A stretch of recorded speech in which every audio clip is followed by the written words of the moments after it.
Welcome to வாங்க ருசிக்கலாம். இன்றைக்கி நம்ம பார்க்குறது கற்பூரவல்லி மோர் குழம்பு. இது இந்த சம்மர் டைமில் மோர் குழம்பு ரொம்ப உடம்புக்கு நல்லது.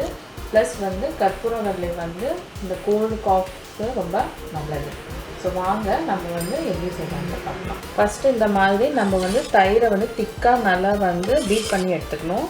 நீங்கள் எதர் இதை பீட்டரில் வச்சு பீட் பண்ணாலும் ஓகே, இல்லைனா மிக்சியில் ஒரு பல்ஸ் இல்லை 2 பல்ஸ் கொடுத்து நல்லா திக்காக தண்ணியே விடாமல் நல்லா திக்காக பண்ணி எடுத்துக்கோங்க. அப்புறம் நம்ம இதில் மஞ்சள் பொடி போட்டுடலாம். நெக்ஸ்ட்டு சில ஐட்டம்லாம் நம்ம அரைக்க வேண்டியது இருக்குது. அது எப்படியே பண்ணலான்ட்டு பார்க்கலாம். நான் சொன்ன மாதிரி இப்போ நம்ம இதில் சில ஐட்டம்லாம் அறுத்து எடுத்துக்கணும். அது எப்படின்னு பண்ணலான்னு பார்க்கலாம்.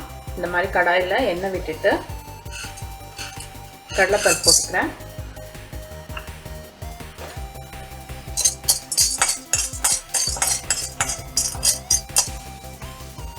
கடலைப்பருப்பு இப்போ நல்லா ஃப்ரை ஆயிடுச்சு. இப்போ நம்ம ஜீரகம் வெந்தயம் போட்டுக்கலாம்.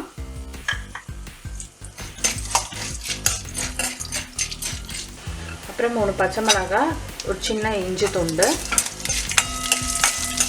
இதையும் ஃப்ரை பண்ணிக்கலாம்.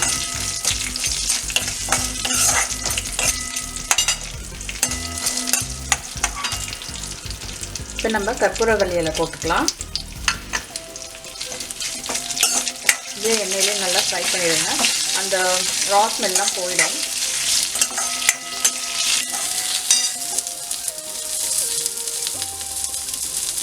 எல்லாம் நல்லா வதங்கிடுச்சு. இப்போ 2 தேங்காய் பத்தை போட்டுக்கிறேன். அதையும் சும்மா ஒரு ஃப்ரை பண்ணிடுங்க. இதை இப்போ நல்லா ஆற விட்டு பேஸ்ட் மாதிரி அரைச்சி எடுத்துக்கலாம். பேஸ்ட்டாக அரைச்சி எடுத்துக்கோங்க. இப்போ இந்த பேஸ்ட்டை இந்த மோர் மிக்ஸ் இருக்குல்ல, இதில் நம்ம போட்டுக்கலாம்.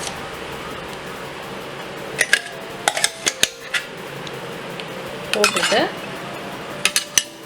இதை நம்ம ஸ்டவ்வில் வச்சு ஒரு பபிள்ஸ் 2 to 3 பபிள்ஸ் வர வரைக்கும் ஸ்டவ்வில் வைக்கும். இந்த மிக்ஸ் பண்ணிட்டோம். நம்ம இப்போது இதை ஒரு 2 to 3 பபிள்ஸ் வர இருக்கும் அப்படியே லோ ஃப்ளேமில் வைக்கலாம். ரொம்ப கொதிக்க வேண்டாம். ஜஸ்ட்டு பபிள்ஸ் பாப் ஆனோடனே ஆஃப் பண்ணிடலாம். அப்புறம் இந்த டிஷ்ஷுக்கு தேவையான சால்ட்டும் போட்டுக்கலாம். பாருங்கள், லைட்டாக இப்போ பபிள் வருது. நம்ம இப்போ எடுத்துடலாம். நெக்ஸ்ட்டு இந்த மாதிரி நம்ம தாளித்து எடுத்துக்கலாம். கடாயில் கோகோனட் ஆயில் விட்டுருக்கேன். ஆயில் ஹீட் ஆனோடனே கடுகு உளுத்தம் பருப்பு போட்டு